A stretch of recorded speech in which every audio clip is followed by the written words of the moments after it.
So good morning, everybody. Thank you for joining the Foreman's meeting here. I'm going to be sharing the screen in a few minutes, so if anybody has trouble seeing it, this is recorded. You'll be able to see it at a later time. Just a reminder, please, to mute yourselves. And if you have any questions or comments along the way, just shoot me a text. I'll try to get them during this meeting. If not, we'll table it till next meeting. So unfortunately, since last month's meeting, we have had 11 injuries reported. It's been a lot in the past month. Before that, we were doing pretty well. It's unfortunate it happens, especially we have multiple jobs that are in the same phase.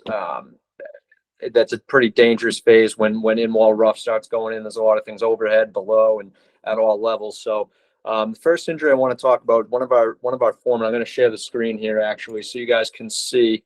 A second here.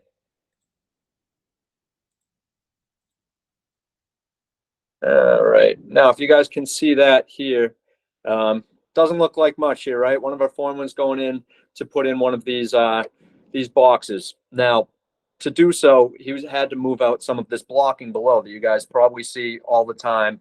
The blocking in between the studs. Normally, people complain when those goes in because you can't cut through the studs anymore and walk through them in between. This foreman was knocking the blocking out here. And these plates that hold the blocking in are very sharp, razor sharp. Generally speaking, everything else that is in wall at this point is pretty rounded. Our boxes are rounded off. Most other trades equipment that go in between studs are rounded off and made safe for a reason. These particular plates that hold the blocking in are not. I'm sure people have seen pants get ripped, clothes get snagged up on it, vests get ripped. It will rip directly through, cut 4 gloves, and puncture the skin to the point of needing stitches. In this case, that's unfortunately what happened here. So just be wary of these in between studs if you're working there. Normally, we should be done in between the studs before these go in. Does that always happen? No. We normally have to go back and do something else. So take note of it. If those are in place, if you're going back to rework something and these are already in place, maybe talk to the carpenters to have them remove it for you. It's their material, it's their work.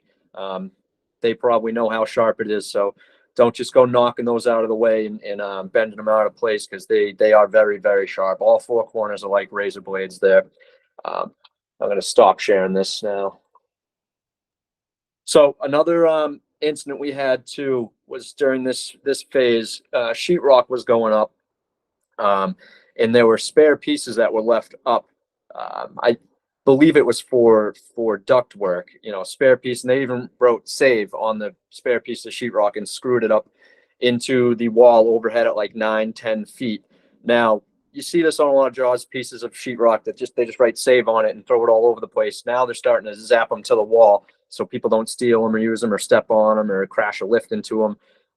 And we had guys working below where some of those pieces of sheetrock were screwed into the studs. And unfortunately, when they started piping in that wall, it was vibrating the studs, and that sheetrock fell out and hit them. And this happened on the same job site to different people in different locations on the job site. So it was a hazard all across the job site. Unfortunately, you can inspect your work area as much as you can. You might not notice unless you go up and look at that piece of sheetrock that it's only screwed in with one little screw and is very loose and could spin around. That being said, if you see things like this, I would like to have you guys call out the sheetrock guys or the general contractor. Not call them up, but call them up and say, hey, can you please remove these before we start working below that? Because this is a hazard we need to prevent. Another one of the things that we brought up to the GC was these rounded edges and sheetrock going up. They bring it to the proper contractors and they mitigate the problem.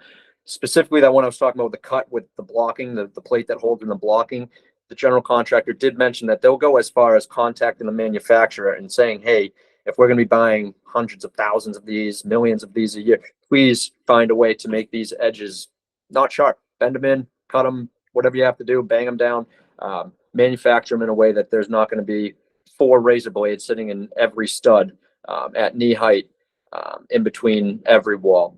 So Unfortunately, we had another injury that was recordable recently, and it was bad. Not to sound drastic, but it was pretty good. I'm sure you guys have all seen the sheetrock dollies or the carts that they push sheetrock around, like the Home Depot carts or the Lowe's carts that you would push lumber around on. One of our guys was moving them out of the way, moving it a couple feet to get into a doorway in a room that he was going to be working in. So he pushed the cart out of the way, went around it, and then was pulling the cart back in place. And the sheetrock fell over. It was about 8 pieces of 5/8, the big boards, the 10-foot boards of 5/8 sheetrock fell and pinned this employee down, hit him in the back, and then pinned him down on the ground, and unfortunately broke his ankle. That being said, how this could have been avoided, there's multiple ways to look at it. That sheetrock could have been strapped down on that cart. Normally, we'll see if it's large loads of sheetrock. Sometimes you see those ratchet straps thrown over it and wrapped around it. Sometimes you can call the other trades to move their stuff if it's got to go far. If you just got to move it out of the way, I'm sure everybody's just going to move it. But we don't know that load. We don't know those carts. We don't know how sheetrock sits on those. Could it have been secured better? Maybe. I don't know. I'm not a sheetrock guy. It could have been strapped down, I'm sure, but I don't know how many can sit on those carts. I don't know the angle they're supposed to be at on those carts. So if you don't know, best to ask the carpenters or the GC. But that was a pretty bad one there.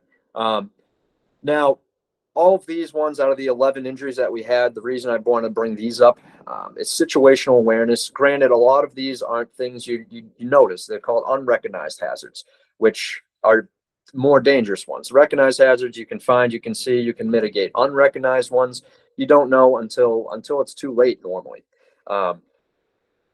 I remember, forget if it was Gilbane or Turner, but they years ago came up with the 20-20-20. I'm sure you guys have seen it. They used to have hard hat stickers for it. It was every 20 minutes, take 20 seconds and look 20 feet around you and try to identify some things that are maybe dangerous or things that could be improved. I think that's something we should incorporate back to our crews again during your morning huddles. Say, just remind them, hey, every 20 minutes, take a breath, look around for 20 seconds and look 20 feet around you. See if there's people doing things dangerous that might affect you, dangerous conditions, or things that you might be creating that are dangerous, or tools that you might need that could make your tasks safer. It's that mindset that we need to definitely instill back into our safety culture, is to take a break, take 20 seconds every 20 minutes is not a lot to ask for. It's very quick. And it could prevent somebody from, going to the hospital or worse. So another thing too, PPE, we have it in-house. I know a lot of guys order it directly from their vendors. Just so you guys know, if you order it directly from your vendor to your job site, it gets billed to your job number. So it's going on your job. We do have this stuff in-house. We have gloves, glasses, hard hats, vests, you name it. If we don't have it, we can get it. But we do have this stuff already paid for in-house in Stoughton that we can send out on gray bar trucks that are billed, to safety across the division. So it's not going directly on your job number. And we probably are getting it there for less than what you're getting it from if you're getting it from your vendors directly to your site. So feel free to use that option. I know the PMs prefer that option. So feel free to give me a call or Dave Folsom a call. We can get things sent out to you, whatever it is that you may need. Sorry, let me look at my notes. I can't always remember everything I wrote down. Oh, yes. Next month's meeting is the quarterly foreman's meeting. If you guys don't have access to that, I know some people have trouble with the calendar, not trouble with the calendar, but they might not have the invites for those. That one is going to be at 12:30 on the 27th of June. That's the quarterly foreman's meeting. It's a little bit longer. We normally schedule it for about a half hour. There's normally more talkers in that. Any points that you want brought up during that, please email me, text me, call me, whatever you want. If there's something you want us to bring up or touch base on, give me a shout. John, I saw you were on the call. Is there anything you wanted to mention today? I'm here. Good morning, everybody. Hey, I just was going to throw this out there. I know we talk, safety, and you as a foreman are in charge of keeping yourself safe and keeping the crews safe. There's obviously good reason for that. I want you guys to continue to focus and do the best that you can in these situations. But I thought I'd also offer this out. We are working the Electrical Contracting Association. It's called NECA, of union contractors. So one of the things that we are putting together, and I'll share with you when we have it, but we are putting a comparison together. We know that fatalities, if we look at the last 10 years, fatalities in our in the construction industry, the predominant, I think the number's around 24 fatalities. I think 20 plus of those are on the non-union side of the trade. And that's a statistic that matters. That would tell you or indicate that the union trades are safer and there are less fatalities. We are also looking at the modification rates that contractors like Sully Mac get that are based on our safety record, or the recordables.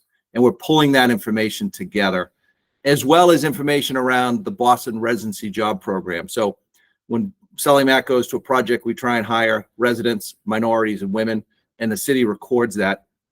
So we're putting those two, but predominantly it's safety. We want to show to the city of Boston, the state of Massachusetts, real estate developers, universities, commercial clients, hospitals, everybody, that one of the reasons you want to hire us is that we're safer and that we run a better job and a safer project, because there's value for that in the client, not just dollar value, but also the idea that they can build a project on their campus or on their downtown office space more safely and effectively and better quality. So only telling you that because it helps us win work. It helps keep all of us busy. And I think your efforts to keeping you and your job site and your crew safe, it matters for a series of a number of reasons. So just wanted to share that with all of you while I had you for 2 minutes. And thank you for your efforts.